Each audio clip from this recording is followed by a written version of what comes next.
আপনি যে মন্দিরটি দেখছেন এই মন্দিরটি কিন্তু কোনো ইট বা সিমেন্টের তৈরি কোনো মন্দির না। এটি শ্রী শ্রী গীতা জয়ন্তী উৎসব উপলক্ষে এই মন্দিরটি তৈরি করেছে। আর আমি গিয়েছিলাম গড়িয়াহাট, আর গড়িয়াহাটের কাছেই এই মন্দিরটি আমি দেখে তখন কিন্তু মন্দিরে প্রবেশ করলাম। আর সেখানে দেখলাম শ্রী শ্রী গীতা জয়ন্তী উৎসব এখানে পালিত হয়েছে কয়েকদিন ধরে। আর একটি সুন্দর ব্যবস্থাপনা ছিল, চারদিকে শ্রীকৃষ্ণের বিভিন্ন প্রতিচ্ছবিগুলো লাগানো ছিল। আর শ্রীকৃষ্ণের একটি বড় একটা মূর্তি কিন্তু এখানটাতে রেখে সেটিকে পুজো করা হচ্ছিল। আর এই যে মন্দিরটি দেখতে পাচ্ছেন আর ওপরে একটি ধ্বজা উঠছে, এই মন্দিরটি পুরোটাই কিন্তু প্লাইউডের তৈরি। আমার তো বিশ্বাসই হচ্ছিল না, এবং আমি কাছে গিয়ে দেখলাম। আর এখানটাতে যে গুরুজি, তার একটা মূর্তি এখানটাতে বসানো রয়েছে। আমি কিন্তু প্রথমে ভেবে কতদিন কি থাকে, এই তো আজই শেষ। আজকে কবে থেকে শুরু হয় এটা? ওটা ওদের একাদশী অনুযায়ী, হ্যাঁ, একাদশী পরে সেই একাদশী শুরু। এবার তো মাসের প্রথম দিকে শুরু হয়ে গেছিলো, শেষ হয়ে গেছে জানুয়ারিতে। না ডিসেম্বরের অর্ধেক, জানুয়ারির অর্ধেক থাকে। না আজকে তো একাদশী তো না, আজকে তো পূর্ণিমা তো আছে। পূর্ণিমা কালকে ছিল, হয়ে গেছে তো।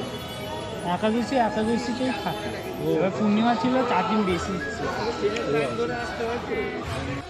নিয়েছিলাম যে এটি সত্যিই বসে রয়েছে, কিন্তু পরে দেখলাম না, এই গুরুজি একদমই একটি মোমের একটি মূর্তি, যেটিকে প্রতি বছরই এখানটাতে আনা হয়। আর এই পুজোর সময় এখানটাতে রেখে সেই পুজোর অনুষ্ঠানটাকে পালন করা হয়। আর আমি এখানটাতে আসার পরে দেখলাম যে একজন লোক, সে রাধা আর কৃষ্ণের যে মূর্তি নিয়ে, অর্থাৎ গোপালের মূর্তি নিয়ে বসে রয়েছেন, এবং তার থেকেই বিবরণগুলো শুনলাম।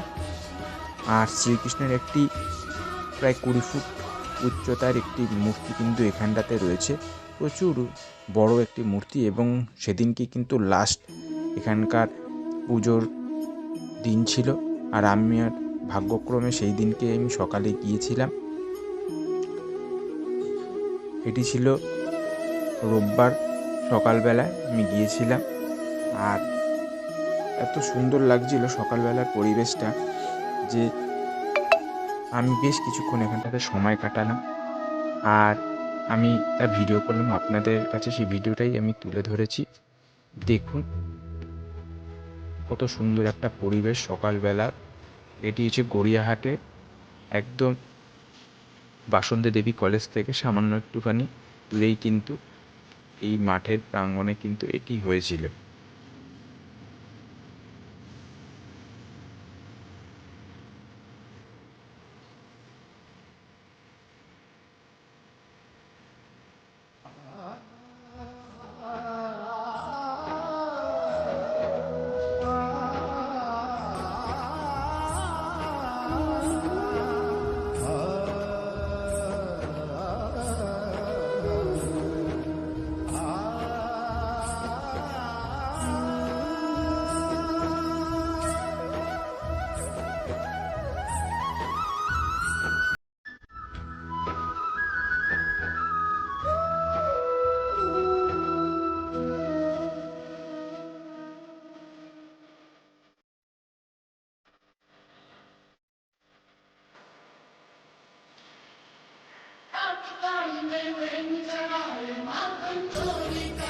Bye.